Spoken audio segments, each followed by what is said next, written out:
Breaking చూస్తున్నాం. Hyderabad Uppal స్టేడియానికి power cut అయింది. ఉప్పల్ స్టేడియానికి విద్యుత్ సరఫరా నిలిపేశారు. హైదరాబాద్ చెన్నై జట్లు ప్రాక్టీస్ చేస్తుండగా పవర్ కట్ అయింది. కొన్ని నెలలుగా బిల్లులు చెల్లించకపోవడంతో ట్రాన్స్కో అధికారులు పవర్ కట్ చేశారు. రేపు ఉప్పల్ వేదికగా హైదరాబాద్ చెన్నై మ్యాచ్ జరగనుంది. కరెంటు పెండింగ్ బిల్లులు చెల్లించాలని పలుమార్లు నోటీసులు ఇచ్చినా హెచ్సీఏ పట్టించుకోలేదు. నోటీసులకు స్పందించకపోవడంతో మ్యాచ్కు ముందు పవర్ కట్ చేశారు ట్రాన్స్కో అధికారులు. ఉప్పల్ స్టేడియం నిర్వాహకులపై విద్యుత్ చౌర్యం కింద కేసు నమోదు చేశారు. పూర్తి సమాచారం ఇచ్చేందుకు మా కరెస్పాండెంట్ కుమార్ జరుగుతున్నారు. కుమార్, అసలు స్టేడియానికి కరెంట్ కట్ చేయడం ఏంటి, ఏం చెప్తున్నారు అక్కడ అధికారులు? Thank you Satish. ఏదైతే ఉప్పల్ స్టేడియానికి సంబంధించి ప్రస్తుతం ఈ రోజు ఒక ప్రాక్టీస్ మ్యాచ్ అయితే జరుగుతుంది. ఏదైతే ఐపీఎల్ ఉన్న నేపథ్యంలోని రేపు పొద్దున్న ఏదైతే దీనికి సంబంధించి చెన్నై అలాగే హైదరాబాద్ మ్యాచ్ అయితే జరగనుంది.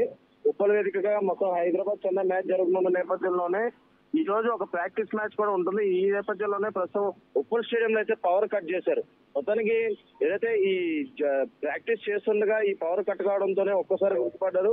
ఏదైతే కొన్ని నెలలుగా ఈ బిల్లు చెల్లించలేదని చెప్పి కూడా విద్యుత్ శాఖ అయితే చెప్తున్నారు. ఏదైతే HC Hyderabad cricket academy Uppal స్టేడియంలోని ఈ పవర్ వినియోగించుకొని దీనికి సంబంధించిన 1.67 కోట్లు బిల్లు పెండింగ్ ఉన్న నేపథ్యంలోనే తాము మ్యాచ్ జరిగే ముందే ఈ కరెంట్ అయితే నిలిపివేశారు. మొత్తానికి దీనికి సంబంధించి కరెంట్ పెండింగ్ బిల్లులు చెల్లించాలని పలుమార్లు నోటీసులు ఇచ్చినా సరే హెచ్సీ అయితే పట్టించుకోలేదని చెప్తున్నారు. నోటీసులకు స్పందించకపోవడంతోనే మ్యాచ్ కు ముందు పవర్ కట్ చేశామని చెప్పి కూడా ట్రాన్స్కో అధికారులు అయితే చెప్తున్నారు.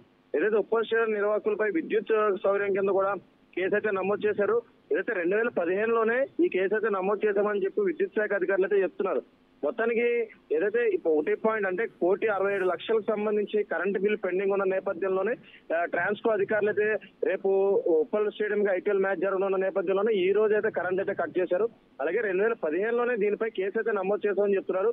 కానీ హెచ్సీ అధికారులు, హైదరాబాద్ క్రికెట్ అసోసియేషన్ అధికారులు మాత్రం దీనిపై ఎలాంటి స్పందించకపోవడంతోనే ప్రస్తుతం ఈ చర్యకు పాల్పడుతున్నామని చెప్పి కూడా అధికారులు అయితే తెలియజేశారు. సతీష్, అంటే కుమార్, ఇది కేవలం స్టేడియానికి సంబంధించిన కాకపోతే పరిరక్షణకు సంబంధించింది అంశం కూడా పరిగణించాలి. ఎందుకంటే ఒక ప్రాక్టీస్ మ్యాచ్ జరుగుతుంటే పవర్ కట్ చేయడం అంటే అది అసలు ఎలా తీసుకున్నది కూడా అర్థం కాని పరిస్థితి. సో ఈ నేపథ్యంలో రేపు ఫైనల్ మ్యాచ్ కూడా కొనసాగుతుంది. సో ఏంటి ఇప్పుడు ఏమన్నా యాక్షన్ తీసుకోబోతున్నారు అనుకోవాలో, అసలు ఎవరైనా స్పందించకపోతే ఎలా కుదురుతుంది? అవును సతీష్, మొత్తానికి ఏదైతే ఇది ఒక ప్రెస్టేజ్ ఇష్యూ అనే చెప్పొచ్చు. ఎందుకంటే హైదరాబాద్ ఉప్పల్ స్టేడియంలోని ఐపీఎల్ మ్యాచ్లు జరగడం అంటేనే మొత్తానికి మనం ఆంధ్ర కావచ్చు, తెలంగాణ కావచ్చు, జనాలు ఎగిసిబట్టి ఇక్కడికైతే వస్తుంటారు.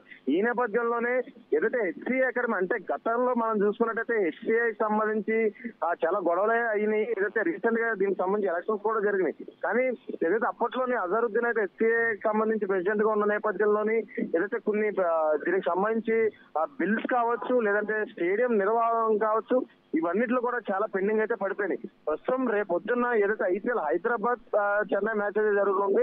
ఎందుకంటే హైదరాబాద్ మ్యాచ్ కూడా దీనిలో ఉన్న నేపథ్యంలోనే ప్రజలు కూడా ఎంతో ఉత్సాహంగా అయితే స్టేడియం అయితే చేరుకుంటారు. కానీ ఇది ఒక ప్రెస్టేజ్ ఇష్యూ అనే చెప్పొచ్చు. మొత్తానికి ఇప్పుడు అధికారులు ఎలా స్పందిస్తారో మనం చూసే అవకాశం అవుతుంది. ఎందుకంటే 2015లోనే దీనికి సంబంధించి నోటీసులు అయితే జారీ చేశారు. కానీ అప్పటి నుంచి కూడా హెచ్సీ అధికారులు ఎవరూ స్పందించలేదు. కానీ ఇప్పుడు రేపొద్దున ఏదైతే ఐపీఎల్ మ్యాచ్ జరుగుతున్న నేపథ్యంలోనే ప్రస్తుతం కరెంట్ కట్ చేయడంతో ఇప్పుడు ఎలా స్పందిస్తారో మనం చూడాల్సి ఉంది.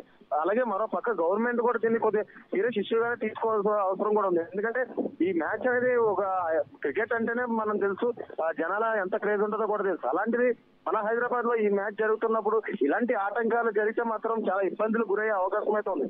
అలాగే దీనికి సంబంధించి ప్రస్తుతం గవర్నమెంట్ కూడా ఎలాంటి చర్యలు తీసుకుని ఉందో ప్రస్తుతం మనం చూడాల్సి ఉంది. Satish, thank you Kumar.